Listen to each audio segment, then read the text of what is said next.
하느님을 모시는 권능 있는 자들아, 영광과 권능을 주님께 돌려드리고 또 돌려드려라. 그 이름에 어울리는 영광을 주님께 돌려드려라. 거룩한 옷을 입고 주님 앞에 꿇어 엎드려라. 아멘.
내가 주님을 간절히 찾았더니 주님을 우러러 보십시오.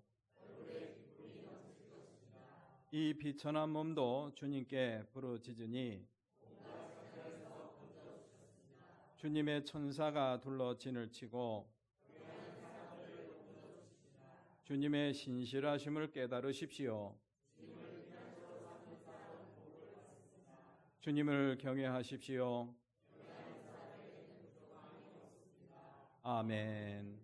전능하사 천지를 만드신 하나님 아버지를 내가 믿사오며 그 외아들 우리 주 예수 그리스도를 믿사오니 이는 성령으로 잉태하사 동정녀 마리아에게 나시고 본디오 빌라도에게 고난을 받으사 십자가에 못 박혀 죽으시고 장사한 지 사흘 만에 죽은 자 가운데서 다시 살아나시며 하늘에 오르사 전능하신 하나님 우편에 앉아 계시다가 별이로서 산 자와 죽은 자를 심판하러 오시리라.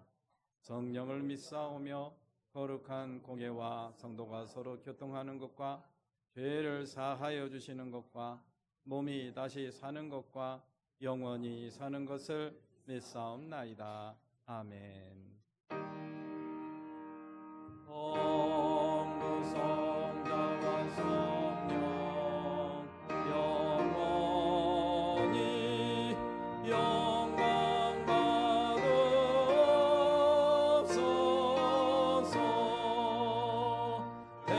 대처로 지금까지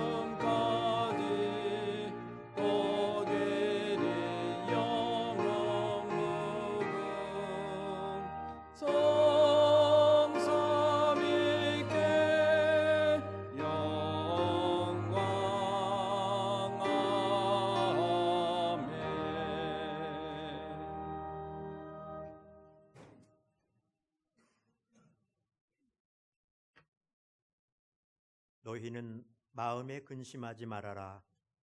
하나님을 믿고 또 나를 믿어라. 내 아버지의 집에는 있을 곳이 많다 하신 주님.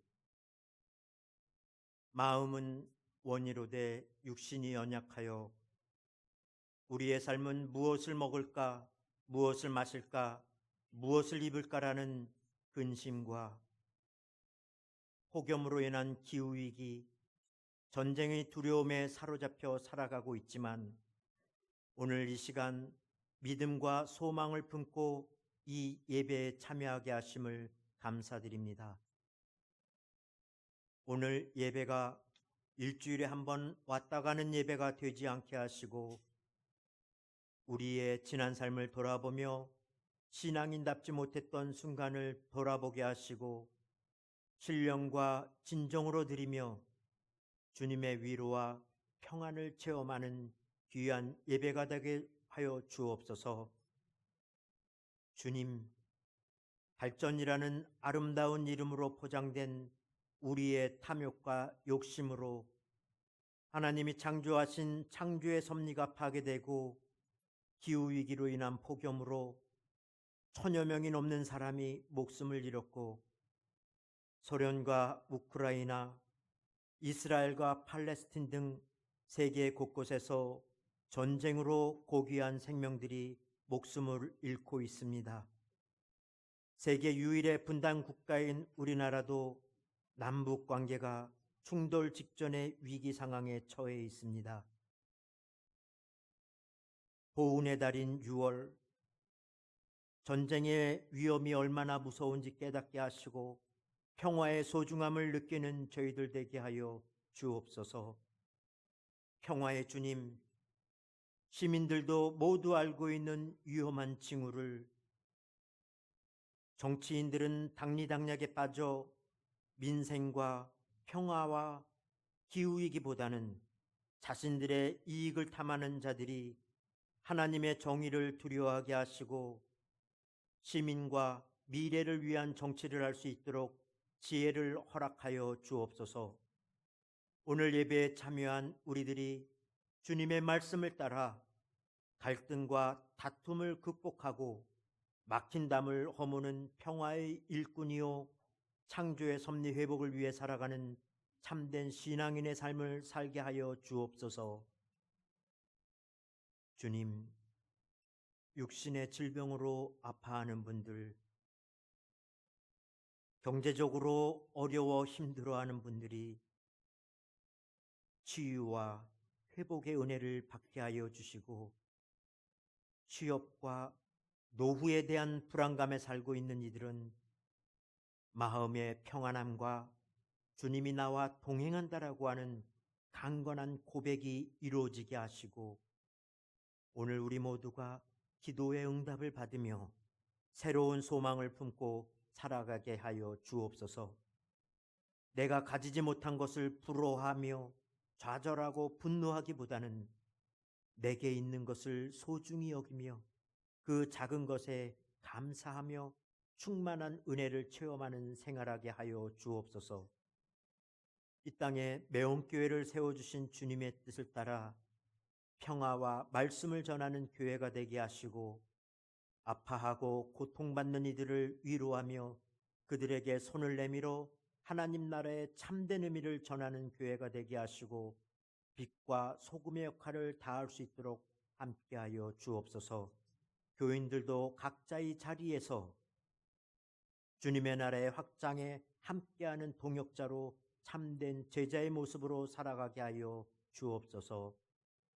오늘 예배를 위해 보이지 않는 각자의 자리에서 헌신하는 성가대, 교사, 차량봉사, 안내위원들의 헌신을 귀히 받아주시고 오늘 목사님의 말씀으로 힘든 세상을 살아가며 좌절하고 염려 속에 살아가는 우리가 부활의 놀라운 신앙을 다시 한번 체험하고 우리를 억압하는 모든 시험을 이겨내며 참된 그리스도의 삶을 살아가게 하여 주옵소서. 우리의 주 부활의 주 예수님의 이름으로 기도드립니다. 아멘. 하늘에 계신 우리 아버지, 그 이름을 거룩하게 하여 주시며 그 나라를 오게 하여 주시며 그 뜻을 하늘에서 이루신 같이 땅에서도 이루어 주십시오. 오늘 우리에게 필요한 양식을 내려주시고 우리가 우리에게 죄 지은 사람을 용서해 준 것 같이 우리의 죄를 용서하여 주시고 우리를 시험에 들지 않게 하시고 악에서 구하여 주십시오. 나라와 권세와 영광은 영원히 아버지의 것입니다. 아멘.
내 모습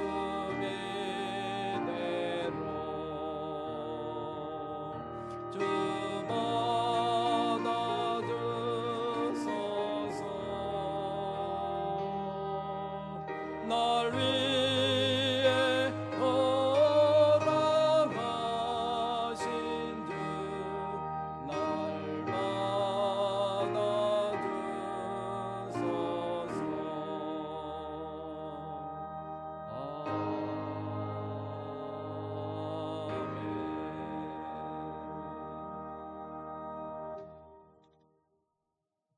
모두 일어나셔서 시 119편 145절부터 160절까지 말씀을 나누어 봉독하겠습니다. 145절을 제가 먼저 봉독합니다. 온 마음을 다하여 부르짖으니 주님 나에게 응답하여 주십시오. 내가 주님의 율례들을 굳게 지키겠습니다.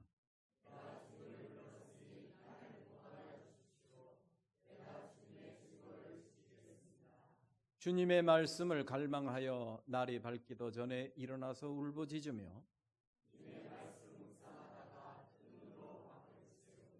주님의 인자하심을 따라 내 간구를 들어주십시오.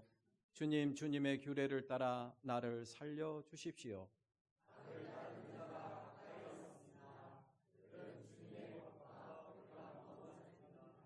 그러나 주님께서 나에게 가까이 계시니 주님의 계명은 모두 다 진실합니다.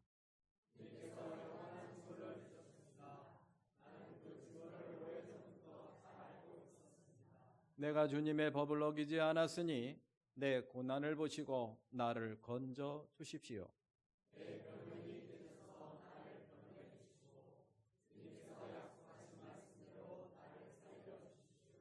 악인은 주님의 율례를 따르지 않으니 구원은 그들과는 거리가 멉니다.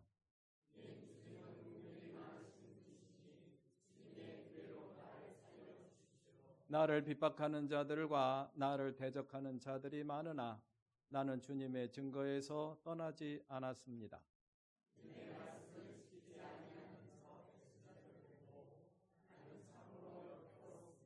주님의 법도를 따르기를 내가 얼마나 좋아하였는지를 살펴보아 주십시오. 주님의 인자하심을 따라 나를 살려 주십시오.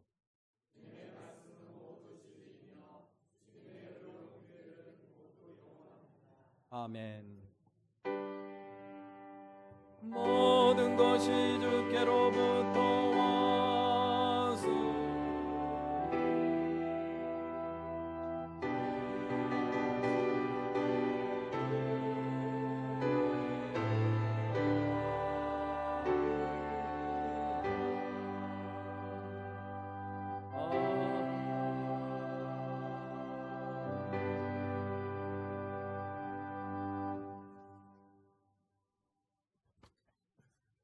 (6월달) 묵상 말씀입니다. 피조물은 하느님의 자녀들이 나타나기를 간절히 기다리고 있습니다. 이 땅의 피조물들은 바로 우리 하나님이 지으신 그런 창조물들을 의미하죠. 이 창조물들을 위해서 우리 하나님의 자녀들, 믿음의 자녀들이 무엇을 어떻게 해야 될 것인가를 성찰하게 하는 아주 소중한 말씀입니다. 오늘 오후 예배는 기후변화와 탄소 중립 실천을 위한 강연을 준비하였습니다. 많은 참여를 바랍니다. 수원시 기후변화 체험관 강사님이 오셔서 말씀을 강연을 해 주십니다. 저도 간단히는 할 수 있습니다만은 제 이야기보다는 전문가의 이야기를 우리가 한번 듣고 우리 그리스도인들이 기후변화와 탄소 중립 실천을 위한 삶을 위해서 무엇을 어떻게 해야 될 것인가를 한번 깊이 숙고할 수 있는 그런 시간이 되었으면 좋겠습니다. 여러분들이 얼마나 몇 명이나 모였는지는 사진하고 숫자가 수원시에 보고가 됩니다. 매운교회 갔더니 몇 명이 모여서 이런 이야기를 들었습니다. 보고가 들어가니까 여러분들 알아서 좀 잘 참여해 주시기를 부탁을 드립니다. 다음 주 6월 30일 오후 예배는 제5여선교회 헌신 예배로 드립니다. 제자훈련 18기생을 모집합니다. 9월부터 모임을 갖는데요. 게시판을 참조하시고 일주일에 한 번씩 해서 12주 과정인데요. 이렇게 마음에 두고 있는 교우께서는 신청을 해주시면은 신청하신 분들이 모여서 수강 시간, 모이는 시간을 정하도록 그렇게 하겠습니다. 2024년 교회학교 여름 성경학교를 하는데요. 교사를 모집합니다. 보시고 참여해 주시면, 협조해 주시면 고맙겠습니다. 그리고 식당에 감자가 있습니다. 남양지방 원천교회 교우가 생산한 품질이 아주 좋다는 이야기를 들었습니다. 한 박스 10kg에 2만 원인데요. 구입하실 분들은 가져가시고 대금 2만 원은 저희 집사람 정혜섭 권사에게 주시면 되겠습니다. 신앙 공동체를 위한 나눔과 헌신을 위해서 제4여성교회에서 중식 봉사해 주시고요. 그리고 연회와 지방의 주요 행사 참고해 주시기를 바랍니다. 기도드리겠습니다. 은혜로우시고 자비가 풍성하신 하나님 아버지 감사합니다. 하나님께서 지난 한 주간도 은혜 가운데 지켜주시고 저희들 주님을 마주하며 예배드릴 수 있는 이 한 시간 허락해 주셔서 감사를 드립니다. 원근 각처에 흩어져 있던 주님의 권속들 한자리에 모여 싸우니 저들의 발걸음을 인도하신 주의 성령께서 이 한 시간 저희들의 마음을 주장하여 주시옵소서. 그래서 온전한 마음과 뜻과 정성을 주님 앞에 드려 주님이 기뻐하시는 예배 드릴 수 있도록 이 시간 저희들의 마음을 주관해 주시기를 원합니다. 이 한 시간도 살아계시고 역사하시는 주님을 바라볼 수 있는 믿음의 눈을 열어주시고 주님께서 우리에게 주시는 말씀을 잘 귀담아 듣고 마음에 새길 수 있도록 저희들의 마음의 문을 활짝 열어주시옵소서. 이 한 시간도 예배하는 자에게 내려주시는 하나님의 크신 은혜를 갈망하오니 이 한 시간 머리 숙여 예배하는 사랑하는 모든 권속들 한 심령 주님께서 어여삐 여겨주시고 불쌍히 여겨주셔서 저들 심령 속에 주님이 주시는 큰 은혜를 채워주시기를 원합니다. 마음의 근심 걱정 두려움 물리쳐 주시고 주님이 주시는 새로운 마음과 새로운 힘을 부어주시기를 원합니다. 또한 연약한 육신 힘을 얻게 도와주시고 병으로 인하여 고통 중에 있는 사랑하는 권속들 특별히 불쌍히 여겨주셔서 이 한 시간도 치유하시는 하나님의 손길을 경험하게 하옵소서. 순서에 따라서 이 한 시간도 예물을 드렸습니다. 예물을 드린 손길 주님께서 기억하여 주시고 저들 삶 속에 물질로 인하여 어려움 당하거나 시험 당하지 않도록 물질의 축복을 허락해 주시기를 원합니다. 이 물질이 하나님의 나라와 영광을 위해서 소중하게 사용될 수 있도록 성별해 주시고 또한 축복하여 주시옵소서. 예수님의 이름으로 기도를 드립니다. 아멘.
예, 아주 우렁차면서도 은혜로운 하나님 찬양이었습니다. 우리가 우리의 마음으로 입술로 주님을 찬양할 수 있다라는 게 얼마나 큰 은총이요 축복인지 모르겠습니다. 그 은총과 축복을 마음껏 누리시는 저와 여러분들이 되시기를 축복합니다. 예, 우리 한 시간 다 같이 앞뒤 좌우를 보시면서 사랑합니다, 축복합니다, 함께 인사 나누시겠습니다.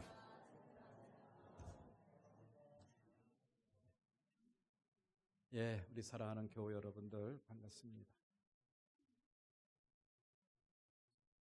예, 우리가 세상을 살다 보면은 속상한 일이 많죠. 중에서 의인들이 핍박을 받고 악인들이 번창하는 그러한 모습들을 보면은 내 일이 아닌데도 굉장히 속이 상해요. 그런데 시편 37편 7절 말씀에서는 그렇게 저희들한테 가르쳐 주고 있습니다. 그런 것 때문에 안달하지 말아라. 그런 것 때문에 뭐 하지 말라고요? 안달하지 말아라. 안달이 뭐예요? 예, 이거는 그냥 좀 속된 말로 쓰는 표현인 줄 알았는데 성경에도 이렇게 번역을 해 놓았어요. 안달하지 말아라. 저는 이 말씀이 참 아주 재밌어요. 예, 그 의미를 이렇게 묵상하는 것도 좋은 일입니다만은 어떻게 안달이라는 표현으로 이렇게 번역을 해 놓았을까? 참 재밌습니다. 예, 수선 피우지 말라라는 그런 이야기. 가는 길이 언제나 평탄하다고 자랑하는 자, 그리고 악한 계획도 언제나 이룰 수 있다고 떠드는 자, 그런 자들이 있다라는 그런 이야기. 그런 사람들이 떠들어도 또 그런 일들이 우리 눈으로 목격을 하더라도 안달하지 말래요. 왜 그럴까요? 하나님이 다 보고 계신다라는 그런 이야기. 정의의 하나님, 심판하시는 하나님이 다 보고 계신다. 그러면 되는 거 아닙니까? 우리가 안달할 필요가 없는 거예요.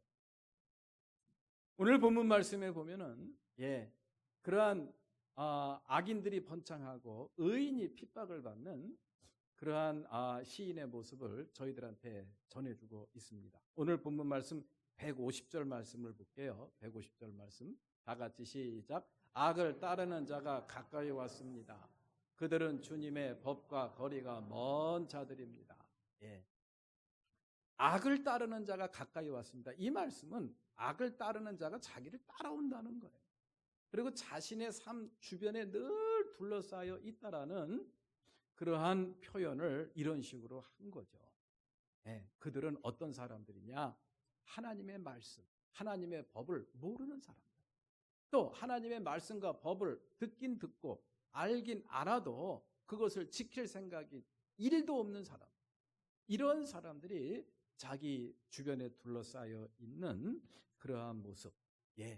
그래서 힘들어하고 고통스러워하고 그들로부터 박해를 받고 핍박을 받는 힘들어하는 시인의 모습이 오늘 본문 말씀 145절부터 160절 말씀까지 기록이 되어 있습니다.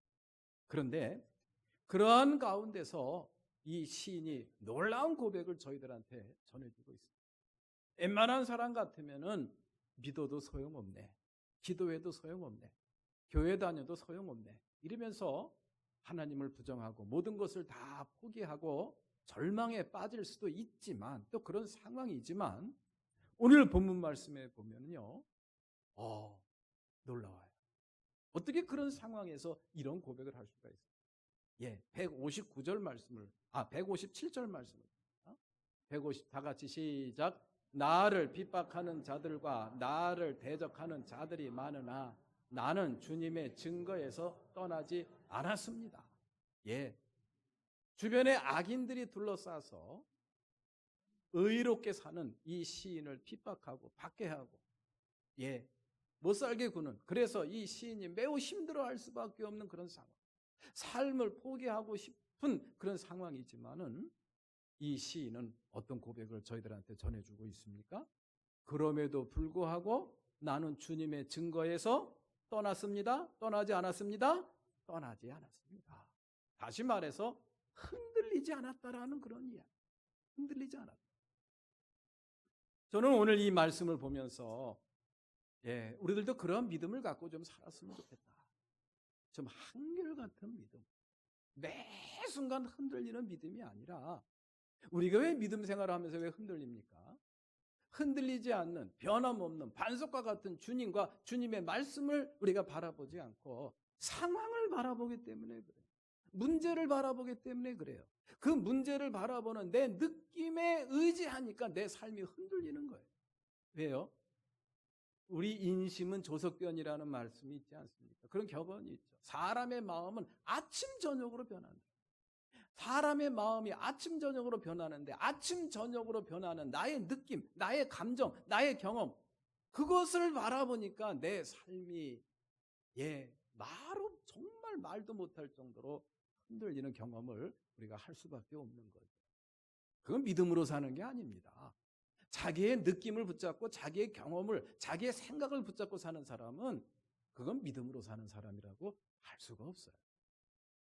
나는 그렇게 보일지라도 하나님께서는 안 그럴 것이다. 왜? 하나님께서 그렇게 말씀하셨으니. 이게 바로 믿음이죠. 그러한 믿음에 자신의 삶을 세운 사람, 자신의 터전을 세운 사람은 어떠한 비바람이 물리쳐도, 어떠한 비바람이 몰아쳐도 흔들리지 않습니다. 오늘 본문 말씀에 등장하는 시인이 바로 그러한 고백을 저희들한테 전해주고 있는 거예요. 악인들에 둘러싸여서 힘든 상황이지만은 그럼에도 불구하고 나는 흔들리지 않았습니다. 주님의 증거에서 떠나지 않았습니다. 하는 그런 놀라운 고백을 저희들한테 전해주고 있습니다. 자, 그러면은 오늘 본문 말씀에서 이 시인이 그런 고백을 드릴 수 있었던 그 비결, 그런 삶의 원리는 과연 무엇인가? 믿음의 원리는 무엇인가? 도대체 어떠한 믿음을 가졌기에 이 시인은 그러한 엄중한 상황 속에서 흔들리지 않는 믿음을 가질 수가 있는가? 영원히 변하지 않는 주님의 증거, 주님의 말씀에 자신의 삶을 세우고 흔들리지 않는 삶을 살 수 있었던 비결이 과연 뭐냐라는 그런 이야기. 그 비결이 바로 오늘 본문 말씀 154절 말씀에 기록이 되어 있습니다. 154절 말씀을 다 같이 한번 봉독해 봅니다. 다 같이 시작. 내 변호인이 되셔서 나를 변호해 주시고 주님께서 약속하신 말씀대로 나를 살려 주십시오. 아멘. 그렇구나. 하나님의 말씀을 깨닫고 그 말씀을 지키고 그 말씀을 의지하는 것도 매우 중요해.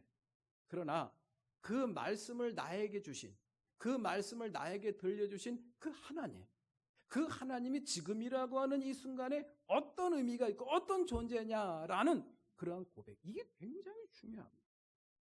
하나님의 말씀도 매우 중요하죠. 그 말씀이 왜 중요하고 왜 소중하고 왜 그 말씀을 의지해야 됩니까? 그 말씀을 주신 분이 의지할 만한 분이기 때문에, 그 말씀을 나에게 주신 분이 나를 사랑하는 분이기 때문에 그 말씀을 우리가 의지하고 사랑하는 거죠. 그 하나님이 지금이라고 하는 이 순간에 나에게 어떤 의미가 있는가? 그 하나님은 나에게 어떤 하나님인가? 이게 매우 중요합니다. 이 하나님에 대한 성찰과 사유는 매 순간 이루어져야 됩니다. 그것을 위해서 저와 여러분들에게 이성이라는 것을 주셨고 사유할 수 있는 능력을 주셨습니다. 그래서 우리 인간은 위대한 인간이라고 이야기를 할 수가 있는 것이죠. 인간의 위대성이라는 것은 거기서 우리가 찾을 수가 있는 거예요. 지금이라고 하는 이 순간에 하나님은 나에게 어떤 존재인가, 어떤 의미가 있는가. 오늘 본문 말씀에서 이 시인은 그 하나님을 어떻게 고백하고 있습니까? 나의 변호인이라고 고백을 하고, 하나님, 당신이 나의 변호인이 되어 주십시오. 그래서 나를 좀 변호해 주십시오. 너무너무 억울하고 절망적인 상황에 너무너무 원통한 일로 꽉 차 있는 그런 삶의 모습, 그 가운데서 너무너무 속상하니까 하나님께 기도하는 거예요. 하나님이 내 변호인이 되어 주십시오. 그래서 나를 좀 변호해 주십시오. 그래야 내가 살겠습니다. 그러한 기도를 드렸던 이 시인이 결론적으로 우리에게 내려주시는 그러한 고백이 바로 아까 말씀드렸던 157절 말씀. 나를 핍박하는 자들과 나를 대적하는 자들이 내 주변에 둘러싸고 있으나 그럼에도 불구하고 나는 하나님의 증거에서 떠나지 않았습니다. 나는 오늘 본문 말씀에서 이 시인이 하나님에 대해서 고백한 나의 변호인이라는 고백이 어떤 의미가 있는가? 그 고백을 우리 사랑하는 모든 교우 여러분들도 할 수 있기를 주님의 이름으로 기원합니다. 하나님은 나의 변호인이시다. 나의 변호인이 되달라고 기도했는데 오늘 본문 말씀에 보면은 그 기도가 아마도 이 시인이 많은 환난과 어려움, 악인들이 둘러싸여 있지만 그럼에도 불구하고 내 믿음은 흔들리지 않았습니다. 하나님의 증거에서 떠나지 않았습니다라는 고백을 드릴 수 있었던 비결이 아닌가라는 그런 깨달음이 와요. 하나님을 나의 무엇으로 삼았다고요? 변호인으로 삼았다. 나의 변호인으로 고백하는 이 시인의 우리 마음속에 깊이 새기고 그 의미가 무엇인지, 그 교훈이 무엇인지 이 한 시간 우리가 잠시 생각을 해보도록 합니다. 자, 변호인, 변호사는 어떤 존재인가? 오늘 본문 말씀 154절 말씀에 보면은 하나님이 나의 변호인이 되셔서 나를 변호해 주시고라는 그런 말씀이 있죠. 여기서 나를 변호해 주시고라고 할 때 그 변호라는 말로 변호라는 그런 히브리 말이 바로 리브라는 그러한 히브리 말입니다. 근데 리브라는 말은 어떤 뜻이냐? 원한이라는 뜻이에요. 원한. 그러면은 하나님이 나의 변호인이 되어서 나를 변호해 주시고라는 말은 무슨 말이냐? 하나님이 나의 변호인이 되어 주셔서 나의 원한을 풀어 주시고라는 그런 뜻입니다. 변호인이 바로 어떤 사람이냐? 원한을 풀어 주는 사람. 자신의 원통함을 해결해 주는 사람이라는 거예요. 그래서 영어 성경에 보면요. 영어 성경에 보면은 여기서 변호라는 그러한 이 말을 영어 성경에서는 프로텍터라고 번역을 해 놓았더라고요. 방어자. 자신이 잘못한 게 있어요. 그 잘못한 것을 방어해 주는 사람으로 번역을 해 놓았고요. 그리고 또 하나는 디펜더, 옹호자로 번역을 해 놓았더라고요. 옹호해 주는 거예요. 비록 연약하고 또 허물이 있다고 할지라도 그럼에도 불구하고 감싸주는 거예요. 감싸주는 겁니다. 그렇게 방어자가 되고 옹호자가 되어주는 것. 이것이 바로 변호인의 역할이구나라는 것을 우리는 알 수가 있습니다. 그렇게 해서 우리의 억울함을 풀어주시는 하나님이라는 그런 이야기입니다. 그렇게 하나님이 자신의 억울함을 풀어준다는 사실을 굳게 믿고 살았던 한 사람이 있죠. 그 사람이 바로 누구냐면은 요셉입니다. 요셉으로 따진다고 한다면은 하나님 앞에 할 말이 얼마나 많겠습니까? 얼마나 억울하고 원통한 일이 많았겠느냐는 그런 이야기. 그럼에도 불구하고 요셉은 성경 말씀에 보면은 자신의 억울함과 원통함을 어디다 풀어낸 적이 없어요. 그냥 참고 기다렸습니다. 때를 기다렸어요. 참고 때를 기다리니 하나님께서 그의 원통함을, 그의 억울함을 풀어주셨습니까? 모르는 채 하셨습니까? 풀어주셨죠. 그렇게 요셉은 하나님은 자신의 원통함을 풀어주시는 분이라는 믿음이 있었기 때문에 그렇게 참고 견딜 수가 있었던 것이 아닌가라는 그런 생각을 해보게 됩니다. 그러한 하나님을 믿지 못하고 또 그러한 하나님을 모른다고 했다고 한다면은 아마도 요셉은 가만히 있지 않았을 거예요. 가만히 얼마나 억울합니까? 하지도 않은 일을 했다고 누명을 뒤집어 씌워서 감옥에 가두고 그러니 얼마나 억울해요. 할 말이 참 많습니다. 그럼에도 불구하고 끝까지 참고 기다릴 수 있었던 비결. 그래서 아름다운 그러한 하나님의 역사를 경험할 수 있었던 그 비결이 바로 뭐예요? 그 나의 모든 원통함과 나의 모든 억울함을 누가 풀어주신다? 하나님. 내가 믿는 하나님이 바로 그런 하나님이라는 그런 이야기. 우리 사랑하는 교우 여러분들도 그런 하나님을 매 순간 바라보시기를 주님의 이름으로 기원합니다. 자신이 풀으려고 너무 애쓰지 마세요. 너무 상처받지 마세요. 때가 되면은 이 억울한 일, 이 원통한 일을 하나님이 해결해 주십니다. 창세기 45장 5절 말씀에 보면은 그런 억울함을 하나님께서 풀어주셨다는 사실, 그리고 그 억울함을 하나님께서 어떻게 풀어주셨는가를 말씀을 통해서 저희들한테 전해주고 있습니다. 창세기 45장 5절 다 같이 시작. 하느님이 형님들보다 앞서서 나를 여기에 보내셔서 우리의 목숨을 살려주시려고 그렇게 하신 것입니다. 아멘. 그래요. 이 말씀이 무슨 내용인지는 아시겠죠? 예, 요셉은 그 하나님을 믿었어요. 그 믿음대로 하나님께서는 요셉의 원통함과 억울함을 풀어주셨습니다. 그런 하나님이 저와 여러분들이 믿는 하나님이신 줄로 믿으시기를 기원합니다. 자, 그 다음에 이 변호인은 어떤 사람이냐? 어떠한 경우에서도 내 편이 되어주시는 분이에요. 내 편이 되어주시는 사람.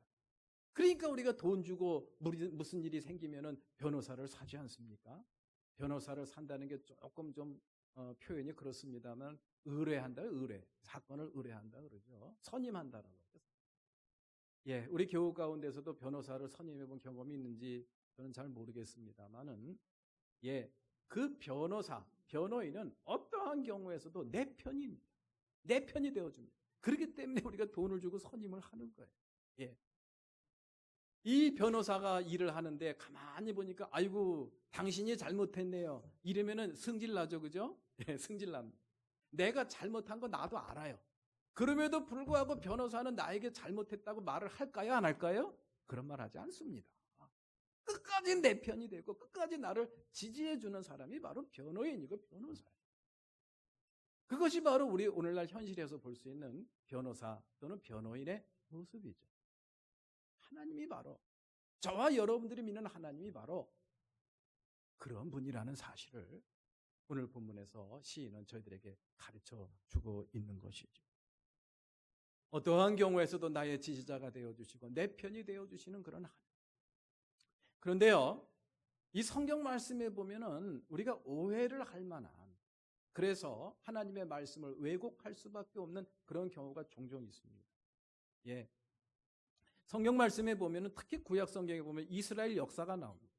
그 이스라엘 역사 가운데 이스라엘 백성들과 또 이스라엘 군대가 전쟁을 하는 그런 장면들이 참 많이 나와요.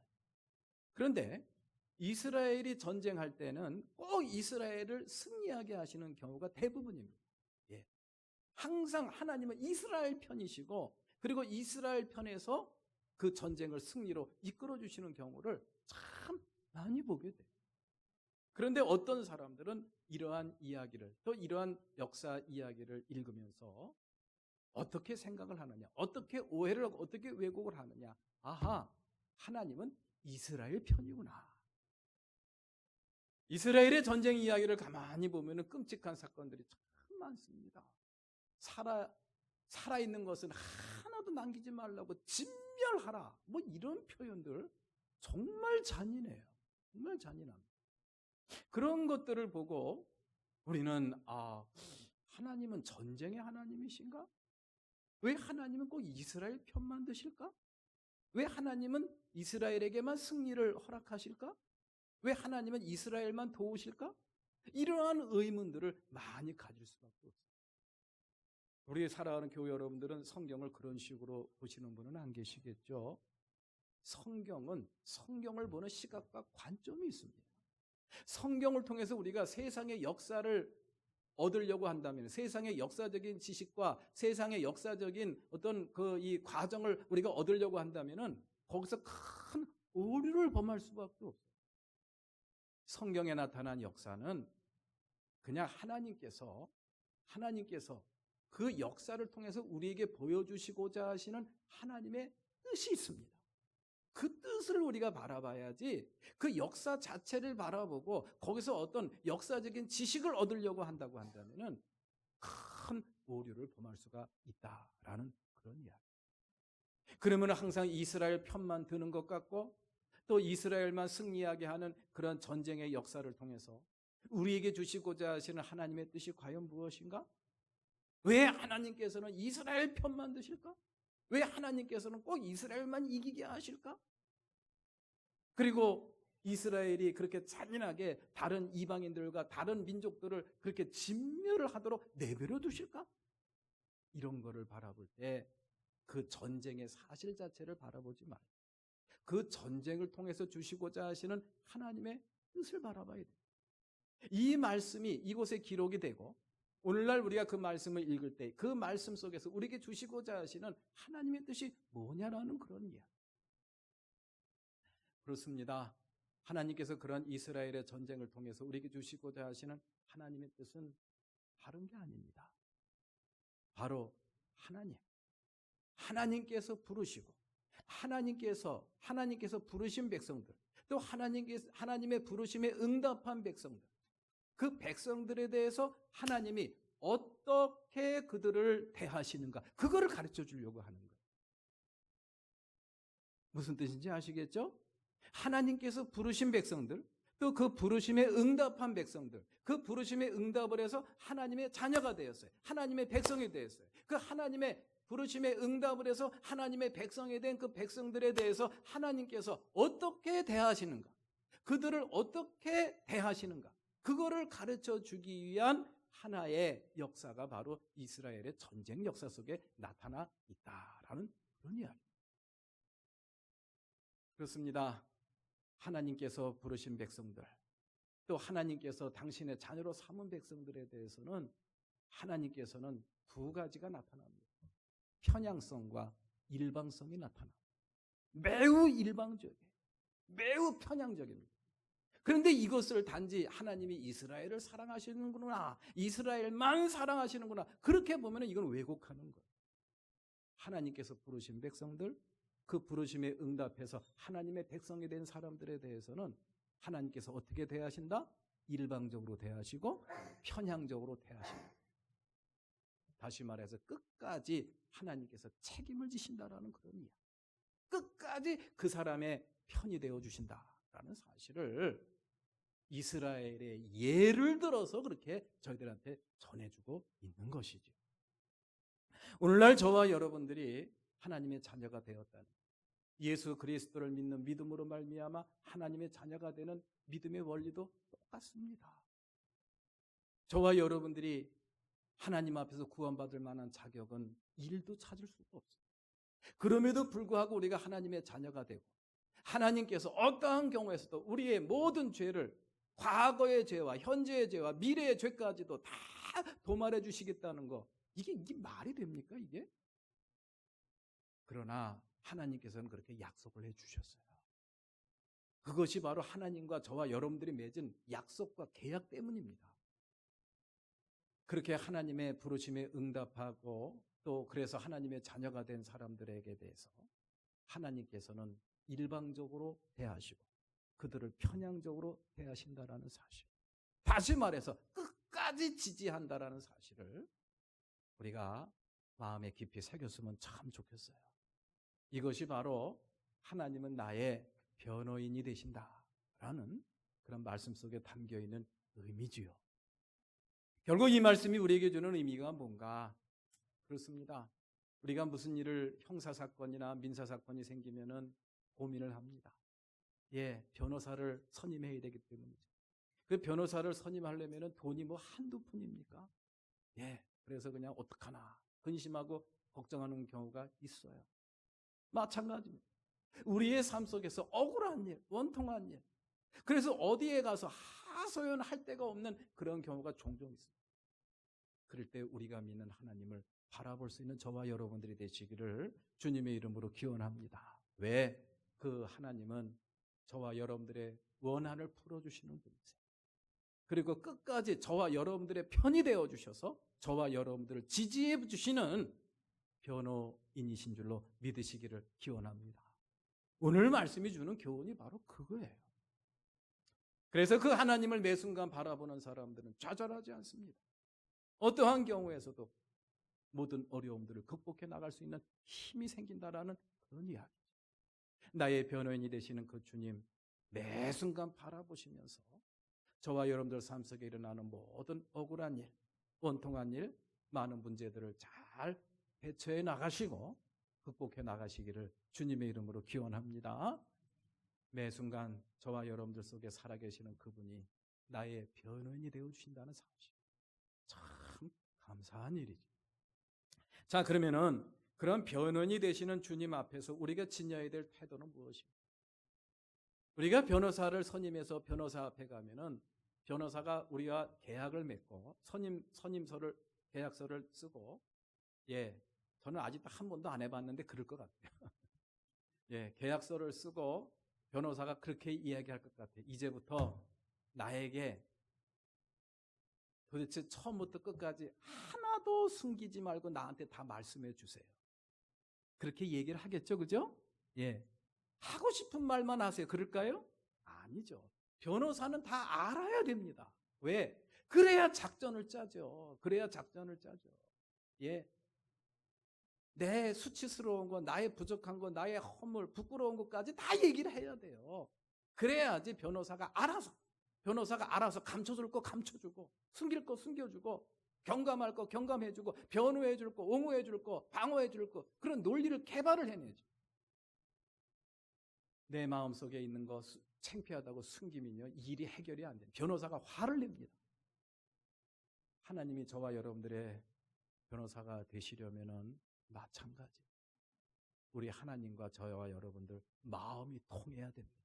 물론 우리는 하나님 앞에 숨길 수도 없고 숨길 것도 없습니다. 우리가 하나님 앞에 뭘 숨기겠습니까?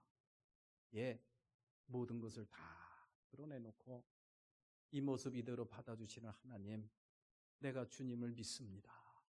그것이 바로 우리가 해야 될 고백이 아닌가라는 그런 생각을 해보게 돼요. 자신의 모든 약점과 허물까지도 다 변호인과는 공유를 해야 되듯이 하나님 앞에서는 우리 감출 것이 없습니다. 모든 것을 다 드러내놓고 솔직하게 고백할 때 우리 주님이 저와 여러분들의 변호인이 되실 줄로 믿습니다. 그렇게 믿음으로 살아가는 사람들에게 중요한 것은 주님의 법과 증거를 깨닫고 의지하며 지켜내는 것이겠지요. 그것을 가능하게 하는 것은 하나님과의 관계입니다. 그 하나님이 나에게 어떤 분이신지 매 순간 사유하고 성찰하며 살아야 된다라는 그런 이야기. 오늘 본문 말씀에서 억울한 일을 당하고 악인들에 둘러싸여 있는 이 시인이 참으로 하나님 앞에 기도하기를 나의 변호인이 되어 주십시오. 그래서 나를 변호해 주십시오라는 이 기도 속에 담겨 있는 그런 소중한 의미, 마음에 잘 새겼으면 참 좋겠습니다. 그 하나님 오늘도 살아계셔서 저와 여러분들의 변호인이 되시는 줄로 믿습니다. 오늘 본문 말씀에 보면은 시인이 나의 변호인이 되어 주십시오라고 기도만 했지 나의 변호인이 되셨다라는 그러한 말씀은 없어요. 그러나 기도를 함으로 말미암아 이 시인은 아마 엄청난 깨달음을 얻게 되고 엄청난 힘을 얻지 않았을까라는 그런 생각은 듭니다. 그래서 내 주변에 많은 악인들이 둘러싸여 있고 그들로 인해서 내가 억울하고 원통한 일을 당하고 힘든 인생을 살고 있지만 그럼에도 불구하고 나는 주님의 증거에서 떠났습니다. 떠나지 않았습니다. 떠나지 않았습니다. 라는 고백을 할 수 있었겠죠. 매 순간 나의 변호인이 되시는 그 주님을 바라보시면서 나의 변호인이 되달라고 기도할 수 있는 저와 여러분들이 되시기를 주님의 이름으로 기원합니다. 그래서 우리의 모든 삶 속에서 끝까지 내 편이 되어주시고 나의 지지자가 되어주시는 그 주님이 주시는 힘과 능력과 위로로 매 순간 승리하는 저와 여러분들의 삶이 되시기를 주님의 이름으로 축원합니다. 다 같이 일어나서 찬양하시겠습니다.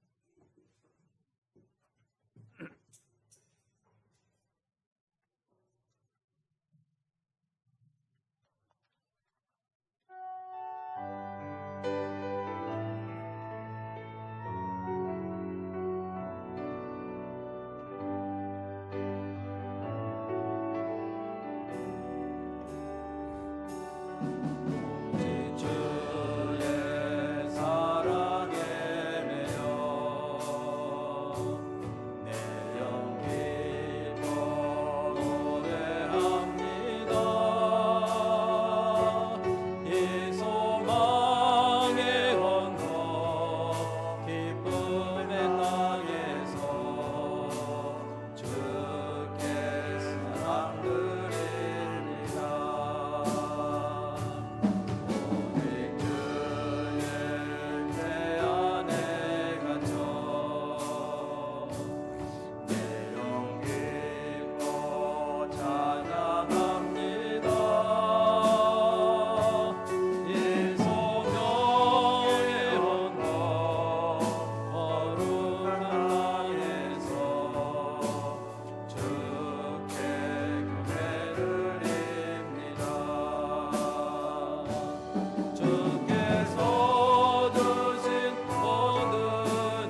우리들이 하나님을 믿는다고 하지만, 그 하나님을 오랫동안 믿어왔다고 하지만, 그 하나님이 나에게 어떤 존재인가, 그 하나님이 나에게 내 삶에 어떤 의미가 있는가, 성찰하고 사유를 해야 되지만 그 성찰과 사유를 놓치고 살 때가 얼마나 많은지 알 수가 없습니다. 그래서 믿는 건지 안 믿는 건지 참으로 혼란스러운 삶을 살았던 저희들이 아니겠습니까? 하나님, 오늘 시인의 고백을 통해서 하나님은 나의 변호인이 되어 주셔야 됩니다. 하나님이 나의 변호인이 되셔서 나를 변호해 주셔야 됩니다. 라는 시인의 간절한 기도, 그 속에 담겨있는 의미를 이 한 시간 마음에 새깁니다. 그러한 기도를 통해서 시인은 모든 악인들의 핍박과 공고한 삶 속에서도 하나님의 증거를 떠나지 않았다라고 고백을 했습니다. 어떻게 그런 고백을 할 수가 있었을까? 틀림없이 우리 하나님께서는 그 시인에게 나는 내 변호인이다 라는 응답을 주셨을 줄로 믿습니다. 이 시간도 살아계시고 역사하시는 하나님이 나의 변호인이 된 줄로 믿습니다. 나의 변호인이 되시는 그 주님을 매 순간 바라보시면서 주님이 주시는 위로와 평화와 또 힘과 능력을 얻게 하옵소서. 그래서 모든 어려움과 모든 근심, 걱정, 두려움을 극복해 나갈 수 있는 저희 모두의 삶이 되기를 간절히 소망합니다. 어떠한 경우에서도 나의 지지자가 되어주시고 나의 허물과 나의 연약함을 다 몰라보시고 덮어주시고 나의 지지자가 되어주시는 그 주님 품에 안겨 우리에게 주어진 삶을 힘있게 살아가게 하옵소서. 이제는 우리 주 예수 그리스도의 은혜와 하나님 아버지의 크신 사랑, 성령님의 감화감동 역사 내주하시고 오늘 주님을 마주하며 예배드리고 나의 변호인이 되시는 주님을 바라보며 힘있게 살겠습니다 다짐하고 세상을 향해 나아가 우리 사랑하는 모든 권속들 머리 위에, 저들의 가정 위에, 저들의 기업과 직장 위에, 그리고 학업 위에 지금부터 영원토록 함께 하시옵기만을 간절히 축원하옵나이다. 아멘.